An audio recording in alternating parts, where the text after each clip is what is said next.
The highway stretched endlessly beneath the night sky, a ribbon of black asphalt illuminated only by the headlights of Rachel's aging SUV. She glanced at her daughters, Emily and Sarah, both dozing in the back seat, their faces peaceful despite the eerie quiet of the Montana plains. The trip home from visiting family in North Dakota had been long, and the remoteness of the highway only added to her fatigue. Then, she saw it. A blue light hovered in the sky, pulsating faintly like a beacon. It was too low to be a star, too bright to be a reflection. Rachel blinked, gripping the wheel tighter. A chill crawled up her spine. The light wasn't just hovering, it was moving. Following them. She stole another glance at the rearview mirror. The light grew larger, as if it had closed the distance in mere seconds. A sudden, overwhelming static filled the SUV, the radio crackling before shutting off entirely. Emily stirred awake. "Mom? What's that?" Rachel didn't answer. She focused on the road, but her heart pounded like a war drum. The GPS flickered, the map freezing before displaying an unfamiliar detour. A dirt road branched off the highway ahead, one that Rachel was sure hadn't been there before. The blue light dipped lower, casting the interior of the car in an eerie glow. A voice, soft, mechanical, yet insistent, emitted from the silent speakers. "Turn right." Rachel swallowed hard. The highway ahead blurred, distorted, as if the road no longer existed. Against every logical thought in her mind, she turned onto the dirt path. The moment the tires met gravel, the world shifted. The air became thick, heavy with a strange humidity. The road, instead of leading through empty fields, wove into dense trees she hadn't seen moments before. The scent of burning oil and something metallic lingered in the air. Rachel slowed the SUV as they approached what looked like a small town.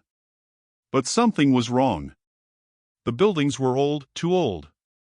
Wooden storefronts, gas lanterns, a horse-drawn carriage rattling by. A sign, barely readable under a thick layer of grime, welcomed them to Dead Horse EST 1897. Rachel's breath hitched. This isn't possible. Sarah leaned forward, eyes wide. "Mom, where are we?" Figures stood on the wooden sidewalks, watching. Men in dusters and bowler hats. Women in high-neck dresses, their hair twisted into elaborate buns. No modern vehicles, no electric lights, only the dim glow of lanterns flickering like spectral fireflies. Rachel pulled to a stop, her hands trembling on the wheel. The townspeople's eyes followed their every movement, their expressions blank, unreadable. The air held an unnatural stillness, broken only by the distant hum of something unseen. Then, a figure emerged from the crowd. A tall man, dressed in a deep navy coat, his face pale, almost translucent in the dim light. His gaze locked onto Rachel, and when he spoke, his voice seemed to vibrate through her skull. "You shouldn't have come." The SUV's engine sputtered. The dashboard lights flickered and died. The blue light reappeared, hovering just above the town like a watchful eye. Panic gripped Rachel as she fumbled with the ignition, but the car refused to start. Emily's hand clutched Rachel's arm. "Mom, we have to get out of here." The man stepped closer, his expression unreadable. "The road only leads one way, Rachel. You must go before midnight, or you will belong to Dead Horse forever." Rachel's breath came in short gasps. "How do you know my name?" The man didn't answer. Instead, the townspeople took a collective step forward. The blue light pulsed in response, its glow intensifying. The air shimmered like heat rising from pavement. The clock tower above the general store chimed, signaling the final hour before midnight. A choice had to be made. Rachel threw the car into reverse, praying the engine would turn over. It roared to life. Without another word, she slammed her foot on the gas. The figures didn't move, they only watched as the SUV peeled out of the dirt road, the tires spitting up clouds of dust. The blue light pursued them, growing brighter until it was blinding. Then, suddenly, it vanished. Rachel blinked against the darkness. The highway was ahead, just as she had left it. No sign of the dirt road. No town. No blue light. Sarah and Emily sat in stunned silence.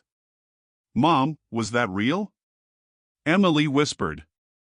Rachel exhaled shakily, gripping the wheel until her knuckles turned white. I don't know. But we're not stopping until we're out of Montana.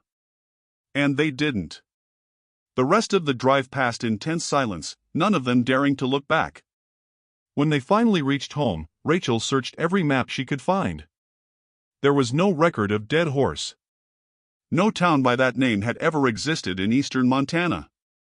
Days later, the unease in Rachel's chest only grew heavier. Alone at her kitchen table one night, she closed her laptop as she sat perplexed by the lack of information and rationality regarding the whole situation.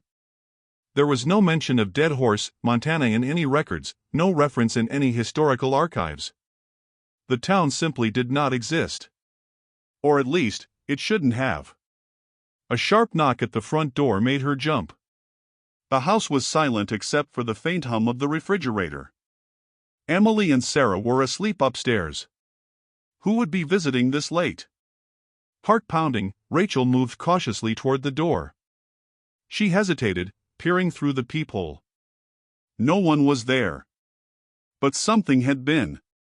A folded slip of parchment sat on the welcome mat, its edges yellowed, its ink smudged as if written long ago. With trembling hands, Rachel opened the door while looking around and picked it up and unfolded it as she closed and locked the door. Inside, a single sentence was scrawled in elegant, old-fashioned script. You still belong to Dead Horse.